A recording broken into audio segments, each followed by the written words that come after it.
My name is Terry Frederick. I am a candidate for the Pima County Sheriff's Office. It is an office, it's not a department. It's controlled by the sheriff, who is the elected official. My background is I was a private investigator prior to moving out to Arizona. When I moved out here, I joined the Pima County Sheriff's Department. I was a commissioned officer. I did patrol the county. My stint was just not in one location. I even served down here during FTO, and that would be the Green Valley area.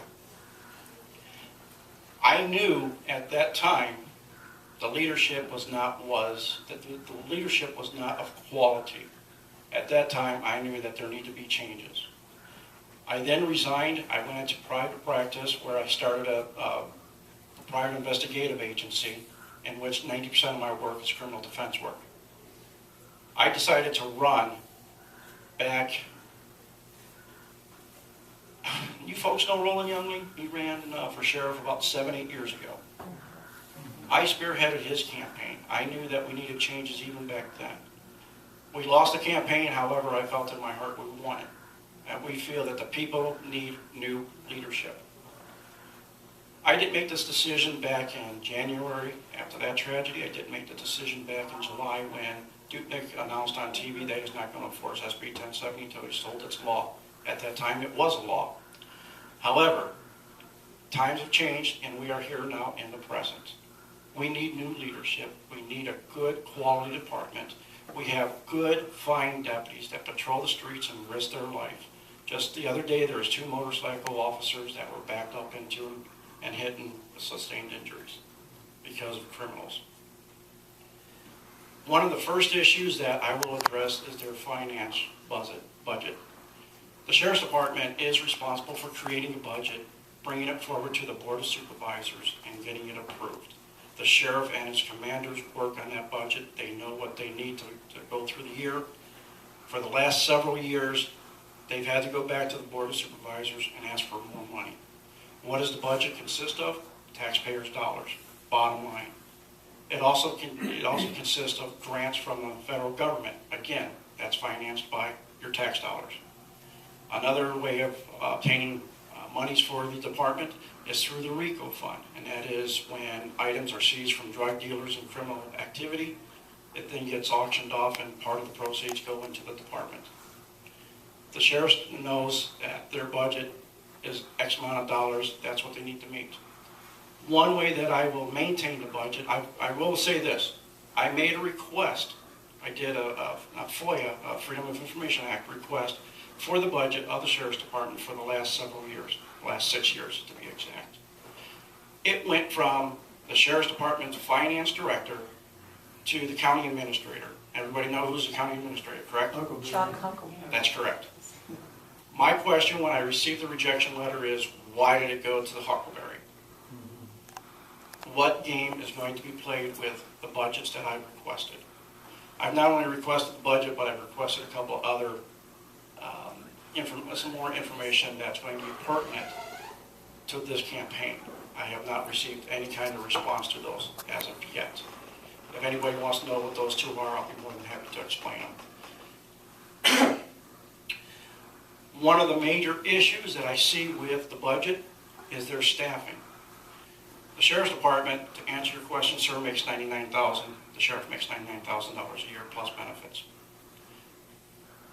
His assistant chief, anybody know how many assistant chiefs he has?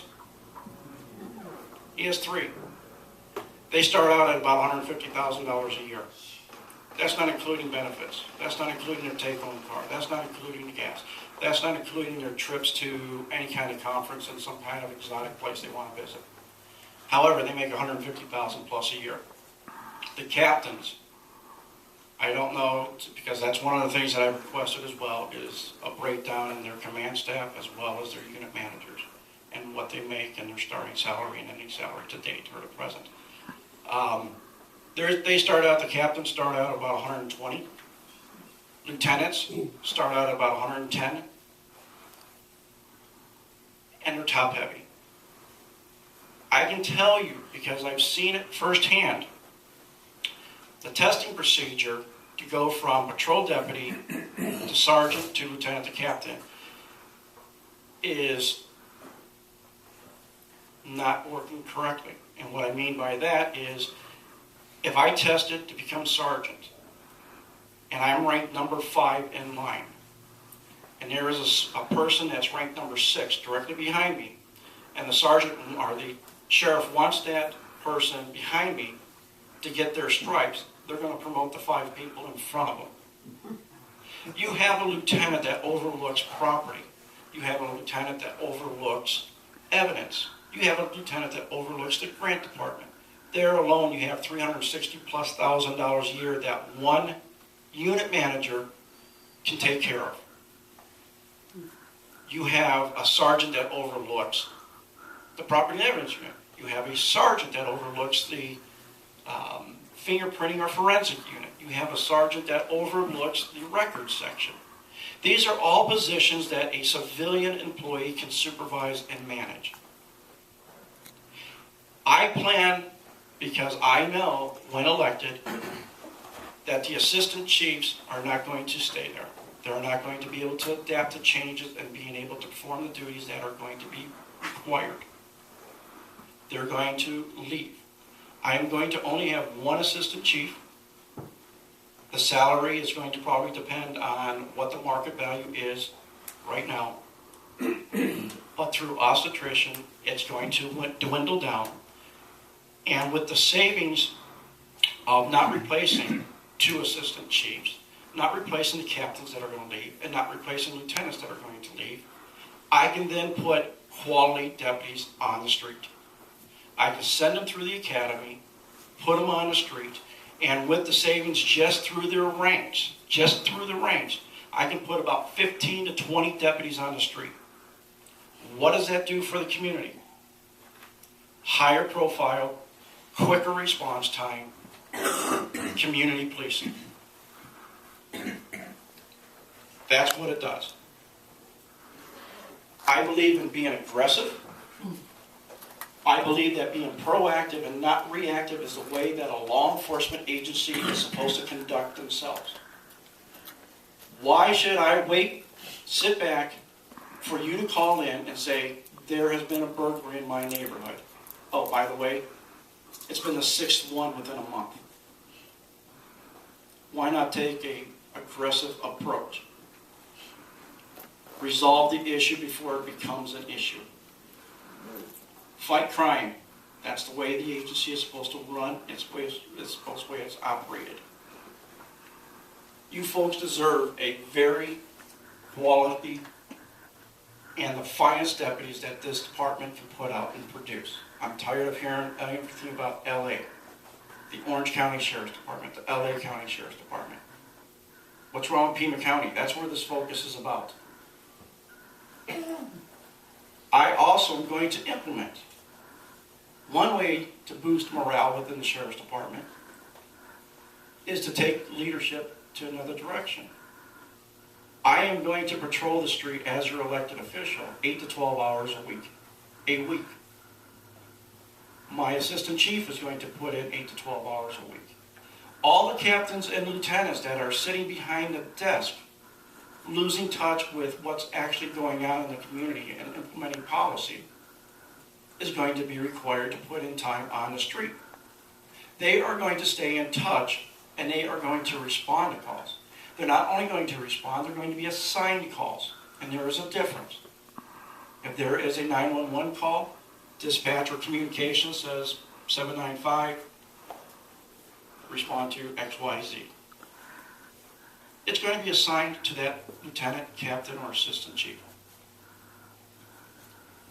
That person, that officer, is going to be able to talk personally with the victim in a case, find out what's going on, and then that'll help that officer or commander make a decision when he goes back into the desk, saying, you know what, I just had this experience. Let me see how our policy is. Where do we make changes if necessary? What do I need to do to make this a safer community? There has been a time where I was just getting off duty, and my residence was over at Swan and River Road. I worked the Rincon district. I was right by Tankerverde and Wrightstown when a call came out. It was a 911 call. There was no other officers in the immediate area, so I took it upon myself to take the call and respond. The location of that call was I-10 in Cold, which was the trailer park. That's how dedicated I was. That's how dedicated I am to this day. Every time a patrol unit goes code 3, lights and sirens, past my house, I get whiplash. What's he responding to? Where's he going? The other issue that we have, and you folks are right in the backyard, is the crime coming from the border. My take is there is a way to come across this border legally. Fill out the paperwork while you can. The problem is when they come over illegally, it's just not to work here in the fields. It's not to work during cleaning hotel rooms. What they're doing is they're human smuggling, and they're carrying cocaine, they're carrying heroin, meth, and marijuana. And it could be the combination of both, human smuggling and drugs. The Sheriff's Department knows where these routes are. And again, unfortunately, it's in your backyard. I spoke with Sheriff Babu a couple months ago, and the first question I asked him was, your problem mostly consists in the southwest region of your county, is that correct? And he said, absolutely. The crime rate that occurs from the border, yes, is a federal issue. But folks, it doesn't stop there. Once they cross that line entering the U.S., it now becomes a state, and it becomes a county, and it becomes a municipality issue. It's in your backyard.